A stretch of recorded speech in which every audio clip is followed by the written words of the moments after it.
नमस्कार दोस्तों। आज हम जीएसटी के ऊपर important multiple choice questions discuss करेंगे। आज पहला questions, GST is dash tax, ये पूछता है। सो बेसिकली जीएसटी एक इनडायरेक्ट टैक्स है। इनडायरेक्ट टैक्स यानी ऐसा टैक्स जो गवर्नमेंट इनडायरेक्टली कलेक्ट करती है। So direct tax like income tax, जिस पर्सन पे वो टैक्स है उसी को ही पे करना पड़ता है। बट इनडायरेक्ट टैक्स के केस में एक्चुअल जो टैक्स है वो टैक्स कंज्यूमर से वसूला जाता है। बट जो ट्रेडर है या डीलर है, जीएसटी रजिस्टर्ड जो सप्लायर है, वो सप्लायर गवर्नमेंट को पे करता है। So that's why it is called indirect tax.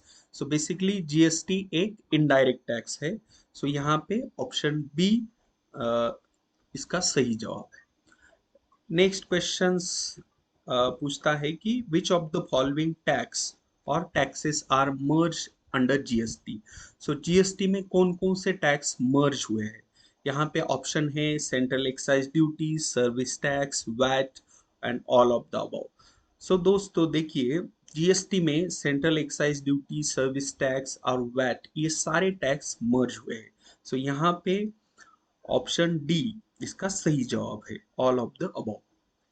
Next question हमें पूछता है what is the full form of GST. ये डायरेक्ट क्वेश्चन है। सो हमें पता है गुड्स एंड सर्विसेज टैक्स, यही जीएसटी का फुल फॉर्म है। सो यहाँ पे ऑप्शन बी इज द ये सही जवाब है। नेक्स्ट क्वेश्चन पूछता है GST was implemented in India from. So ये डेट पूछता है, जीएसटी किस डेट से भारत में लागू हुआ है। सो जीएसटी हमारे इंडिया में 1 जुलाई 2017 से लागू किया गया है। सो यहाँ पे ऑप्शन सी इसका सही जवाब है। अगला सवाल हमें कॉन्स्टिट्यूशनल बैकग्राउंड पे है जीएसटी के और टैक्सेशन सिस्टम के। सवाल है article dash of the constitution of India empowers central government and state government to levy taxes on various matters listed in schedule 7 of the constitution. So ये सवाल पूछता है कि ऐसा कौन सा आर्टिकल है कॉन्स्टिट्यूशन ऑफ इंडिया का जो सेंट्रल गवर्नमेंट और स्टेट गवर्नमेंट दोनों को पावर देता है टैक्स चार्ज करने की वेरियस मैटर्स पे। सो यहाँ पे ऑप्शन है 244, 245, 246 एंड 247। सो दोस्तों आर्टिकल 246 जो है वो केंद्र सरकार और राज्य सरकार दोनों को पावर देता है टैक्सेस चार्ज करने की, लेवी टू लेवी टैक्सेस। अभी ये एक सवाल अगर आप फर्दर उसे पढ़ेंगे आगे कि levy taxes on various matters listed in schedule 7 of the constitution. So यहाँ पे देखो दोस्तों कि हम जैसे जानते हैं कि कॉन्स्टिट्यूशन ऑफ इंडिया में बहुत सारे आर्टिकल्स है और अलॉन्ग विथ आर्टिकल कुछ शेड्यूल्स भी है। सो यहाँ पे ये क्वेश्चंस हमें बताता है कि आर्टिकल 246 एम्पावर करता है। हमने देखा कि पावर देता है सेंट्रल गवर्नमेंट और स्टेट गवर्नमेंट को टैक्स चार्ज करने के लिए।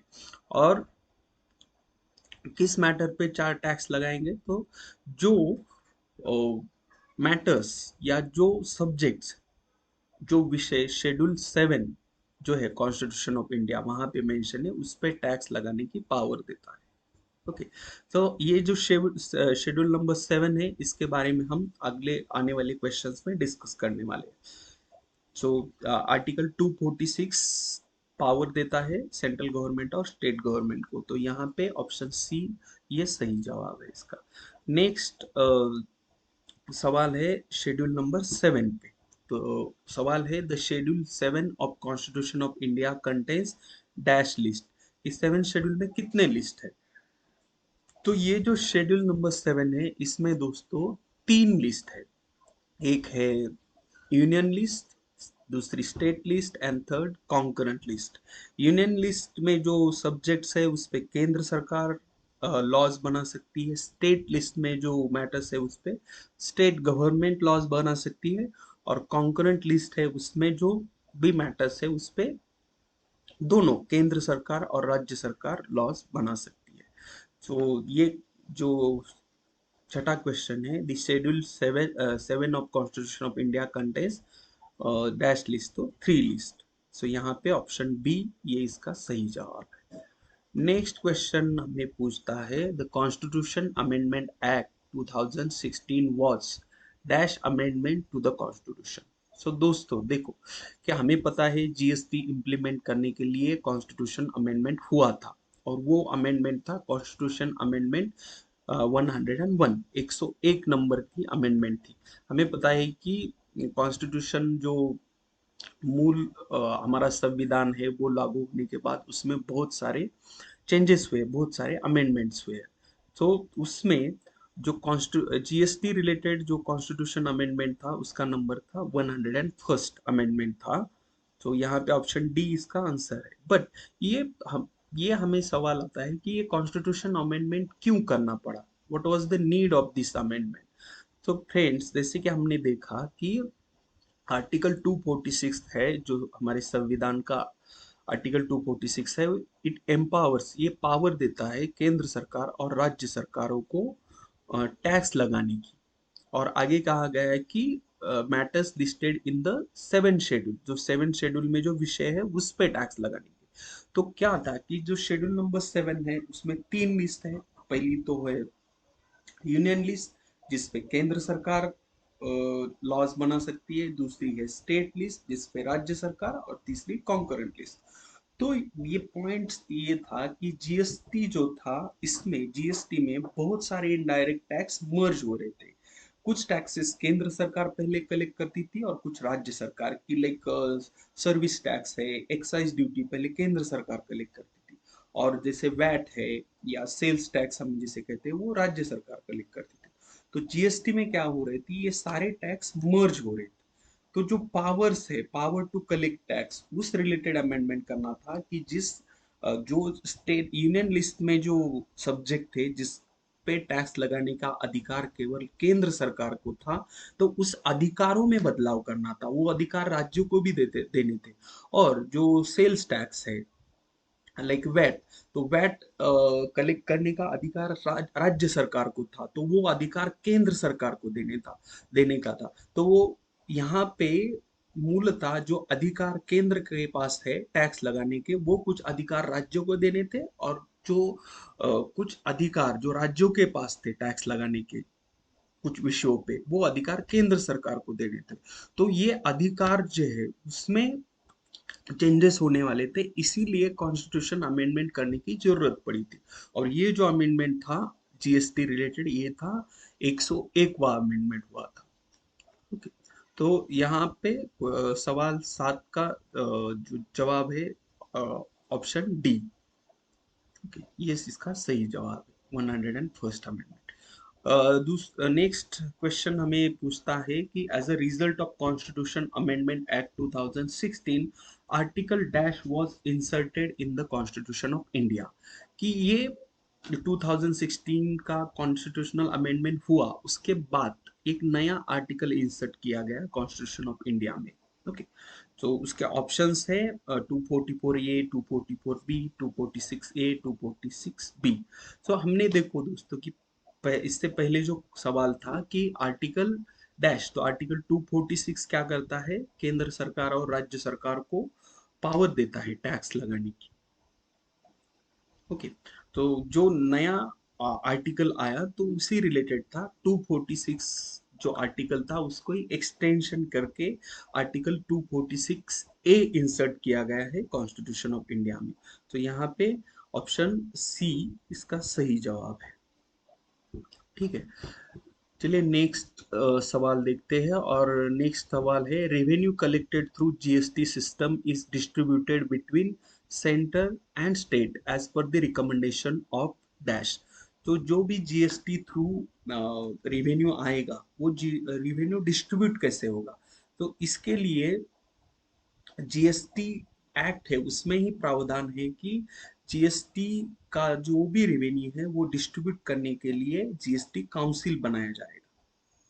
राइट। सो यहाँ पे ऑप्शन डी इसका सही जवाब है, ना कि फाइनेंस कमीशन, फाइनेंस मिनिस्टर और प्राइम मिनिस्टर, इनको किसी को भी अधिकार नहीं। जीएसटी काउंसिल को ये अधिकार है जीएसटी सिस्टम थ्रू जो भी रेवेन्यू आएगा उस रेवेन्यू को कैसे डिस्ट्रीब्यूट करना है इस बारे में। तो यहाँ पे ऑप्शन डी इसका सही जवाब है। नेक्स्ट क्वेश्चन है यूटीजीएसटी इज एप्लीकेबल व्हेन। दोस्तों देखो, जीएसटी के अंदर वेरियस टर्म्स है, उससे रिलेटेड एक टर्म है UTGST, that is union territory goods and services tax. तो ये कब एप्लीकेबल होता है? तो यहाँ पे ऑप्शंस में कुछ हमें सिचुएशंस दिए।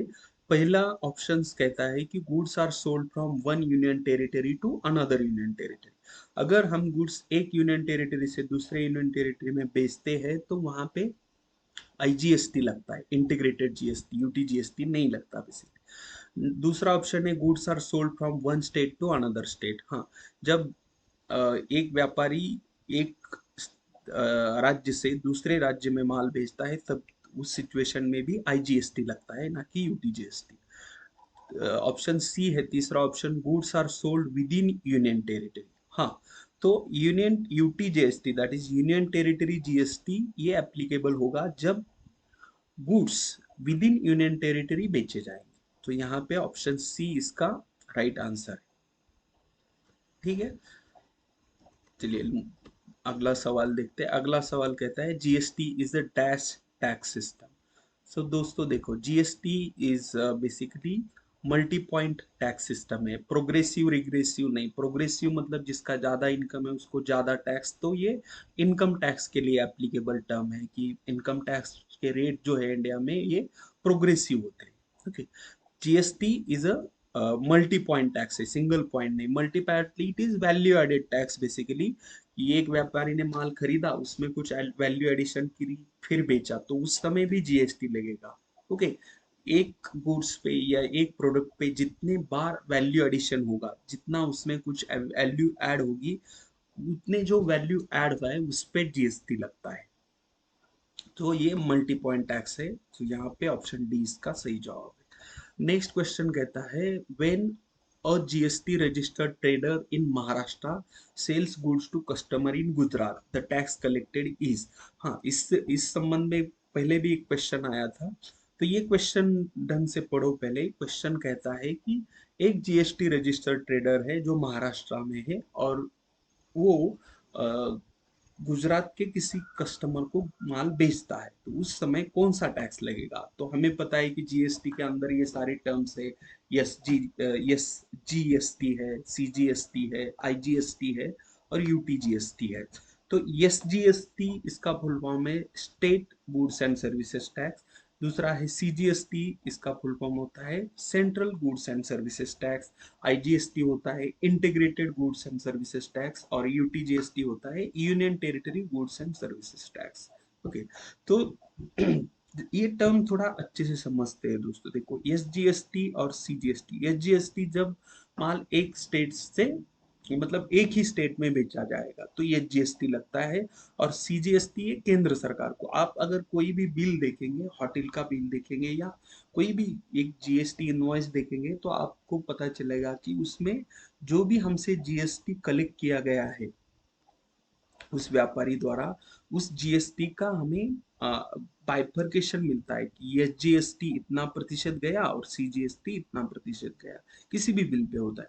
तो मतलब एक ही राज्य में माल बेचा जाएगा तो उस माल का बाइफर्केशन, जीएसटी इतना और सीजीएसटी। अभी आईजीएसटी का ये केस है कि एक राज्य से दूसरे राज्य में जब माल बेचा जाता है तो आईजीएसटी लगता है।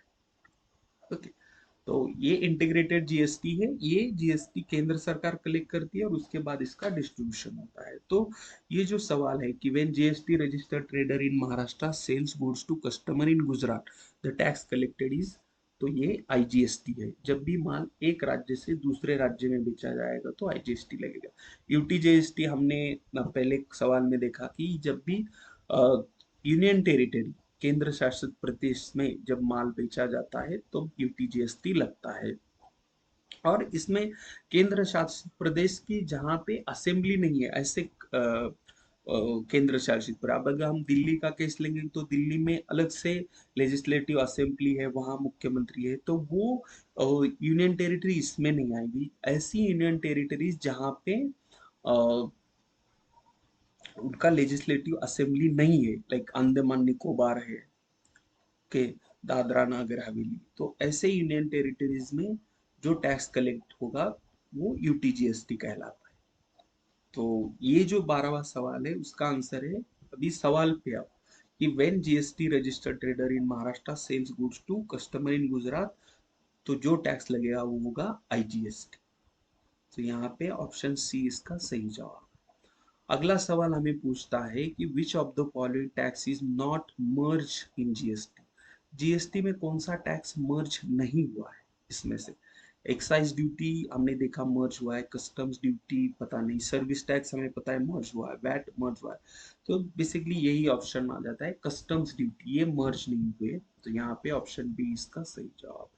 नेक्स्ट क्वेश्चन है which tax is applicable on import. हाँ, अगर माल इम्पोर्ट होता है दूसरे देश से इंडिया में कोई माल हम इम्पोर्ट करते हैं तो कौन सा जीएसटी लगेगा? तो इस पे आईजीएसटी ही लगता है। तो यहाँ पे ऑप्शन ए इसका राइट आंसर है। जब भी एक राज्य से दूसरे राज्य में माल बेचा जाएगा आईजीएसटी लगेगा, और जब भी इंपोर्ट होगा गुड्स तभी भी आईजीएसटी लगेगा। अगला सवाल है इस पे, the highest GST rate applicable in India is. तो जो भी हाईएस्ट स्लैब है हमें पता है ये 28% है। तो इसका आंसर है ऑप्शन ए, क्योंकि 5% एंड देन 12, 18 और 28% ऐसे रेट है। 28% यह प्रतिशत ये डीमेरिट गुड्स की जैसे नशीली और कुछ लग्जूरियस प्रोडक्ट उस पे है। तो यहाँ पे ऑप्शन ए इसका सही जवाब है। अभी अगला सवाल है under GST system compensation cess is applicable on dash goods. तो ये जो जीएसटी सिस्टम है इसमें कॉम्पेंसेशन सेस करके एक कंसेप्ट है कि जो भी जीएसटी इम्प्लीमेंट करने की वजह से जो भी राज्यों का नुकसान हो रहा है रेवेन्यू का, उन राज्यों को कॉम्पेंसेट करने के लिए कॉम्पेंसेशन सेस चार्ज किया जाता है, और ये चार्ज किया जाता है डीमेरिट गुड्स पे, जैसे तंबाकू है, अल्कोहलिक प्रोडक्ट है उस पे। तो यहाँ पे ऑप्शन सी इसका राइट आंसर। अगला सवाल हमें पूछता है the maximum limit of IGST rate fixed in the GST act is dash. तो जो भी ये देखिए, ये अब भी इंडिया में जो रेट है इस पे क्वेश्चन नहीं है, ये मैक्सिमम लिमिट की मैक्सिमम कितना आईजीएसटी हो सकता है इस पे, जो कि जिसका रेट जो एक्ट बना है, जीएसटी एक्ट बना है उसमें ही तय किया गया है। तो ये जो मैक्सिमम आईजीएसटी का रेट है ये 40% है, 40%। तो यहाँ पे ऑप्शन सी इसका सही जवाब है। अगला सवाल हमें पूछता है the chairman of GST council is, कि जीएसटी काउंसिल का चेयरमैन कौन होता है? इसके ऑप्शन है state finance minister, union finance minister, prime minister, chief minister. So देखो दोस्तों, इसका जो चेयरमैन होता है वो यूनियन फाइनेंस मिनिस्टर होता है। तो यहाँ पे ऑप्शन बी इसका सही जवाब है। अगला सवाल है विच of the following list is not in the seven schedule of the constitution of India. हाँ, तो हमने seven schedule of constitution of India discuss किया था, उसमें देखा था कि यूनियन लिस्ट है, स्टेट लिस्ट है, कॉन्करेंट लिस्ट है, बट मेरिट लिस्ट नहीं है। और हमने ये भी डिस्कशन किया कि कॉन्स्टिट्यूशनल अमेंडमेंट क्यों जरूरी करना करना क्यों जरूरी था। फिर एक बार दोस्तों देखो कि यूनियन लिस्ट में ऐसे विषय है जिसपे केवल केंद्र सरकार कायदा बना सकती है, लॉ बना सकती है। स्टेट लिस्ट में ऐसे विषय है जिसपे केवल राज्य सरकार एक्ट बना सकती है, लॉ बना सकती है। और कॉन्करेंट लिस्ट में ऐसे विषय है जहां पर दोनों केंद्र सरकार और राज्य सरकार एक्ट कायदे बना सकती है या लॉ बना सकती है। तो पहले क्या था, ये जो 101st अमेंडमेंट हुआ उससे पहले यूनियन लिस्ट में क्या क्या था कि एक्साइज ड्यूटी कौन चार्ज कर सकता है? केंद्र सरकार। सर्विस टैक्स कौन लगा सकता है? केंद्र सरकार। तो यूनियन लिस्ट में था। और स्टेट लिस्ट में था कि सेल्स टैक्स लाइक वैट, ये स्टेट लिस्ट में था। तो ये जो अधिकार थे राज्य और केंद्र के, इन अधिकारों के इन अधिकारों में बदलाव होने जा रहा था, इसीलिए हमें कॉन्स्टिट्यूशनल अमेंडमेंट करना पड़ा था। ठीक है। तो ये जो सवाल है, ये सवाल हमें पूछता है कि शेड्यूल नंबर 7 जो है कॉन्स्टिट्यूशन ऑफ इंडिया का, इसमें कितने लिस्ट है और which is not the list. तो हमें पता है यूनियन लिस्ट है, स्टेट लिस्ट है, कॉन्करेंट लिस्ट है, मेरिट लिस्ट नहीं है। तो यहाँ पे ऑप्शन बी इसका सही जवाब है। अगला सवाल है dash was the first country to introduce GST. तो देखो दोस्तों, फ्रांस में सबसे पहले जीएसटी इंट्रोड्यूस हुआ था। तो यहाँ पे ऑप्शन ए इसका सही जवाब है। अगला सवाल है जीएसटी रजिस्ट्रेशन के बारे में। GST registration is compulsory if aggregate supply of goods and services exceeds. तो अभी जीएसटी रजिस्ट्रेशन कराना किस व्यापारी के लिए, किस ट्रेडर के लिए कंपलसरी, इस पे सवाल है। और इसमें लिमिट पूछा है कि थ्रेश होल्ड लिमिट। तो इसका आंसर है 20 लाख रुपीज। जो भी व्यापारी हो या सप्लायर हो, अगर उसका एग्रीगेट सप्लाई, मतलब जो टर्न हो रहे गुड्स एंड सर्विस, वो 20 लाख से ज्यादा है सप्लाई, तो उस समय जीएसटी रजिस्ट्रेशन कमा कराना उसके लिए कंपलसरी हो जाता है। 20 लाख से अगर उसका कम है टर्नओवर, या व्यापार कम है 20 लाख से, तो वो जीएसटी रजिस्ट्रेशन करा सकता है। बट वो उस पे डिपेंड है, वॉलेंटरी है, कंपलसरी नहीं। बट अगर 20 लाख से ज्यादा उसका टर्नओवर हुआ तो ये कंपलसरी हो जाता है। ठीक है। तो ये जो सवाल है कि GST registration is compulsory if aggregate supply of goods and services exceeds dash, तो ये इसका आंसर है 20 लैक्स। अगर 20 लाख से ज्यादा एग्रीगेट सप्लाई तो जीएसटी रजिस्ट्रेशन कराना कंपलसरी हो जाता है। अगला सवाल है threshold limit for GST registration has been increase. हाँ, तो ये जो 20 लाख का लिमिट है ये इंक्रीज किया गया था। देखो, the threshold limit for GST registration has been increase to dash if supplier is engage in supply of goods only. अगर सप्लाई सिर्फ गुड्स, देखो दोस्तों, गुड्स एंड सर्विसेज अलग चीज है और सिर्फ गुड्स अलग है। अगर सिर्फ प्रोडक्ट बेचता है एक व्यापारी, और भी इससे जुड़ी हुई कुछ कंडीशंस है, अगर वो कंडीशंस फुलफिल करता है, तो रजिस्ट्रेशन का ये जो लिमिट है, थ्रेशोल्ड लिमिट, ये बढ़ाया गया है 40 लाख तक। तो यहाँ पे ऑप्शन बी इसका आंसर है। मतलब देखो, ये जो 21 नंबर का सवाल है ये कहता है कि जीएसटी रजिस्ट्रेशन कब कंपलसरी हो जाता है, जब सप्लाई 20 लाख से ज्यादा।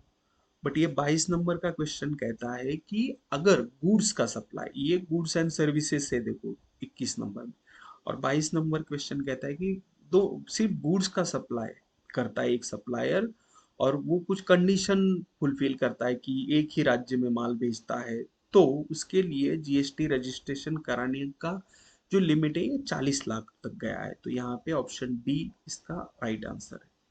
तो दोस्तों, वो ये कुछ इम्पोर्टेंट क्वेश्चंस थे जीएसटी पे। आप को अगर ये वीडियो अच्छा लगा तो शेयर कर दीजिए। और अब आपको और भी इससे रिलेटेड कुछ डिटेल में क्वेश्चंस अगर आप एक्सपेक्ट करते हैं तो मुझे कमेंट सेक्शन में बताइए, मैं इस पे और एक वीडियो बनाऊंगा। थैंक यू दोस्तों। और हमारे चैनल को सब्सक्राइब जरूर कीजिए और ये वीडियो सबके साथ शेयर कीजिए।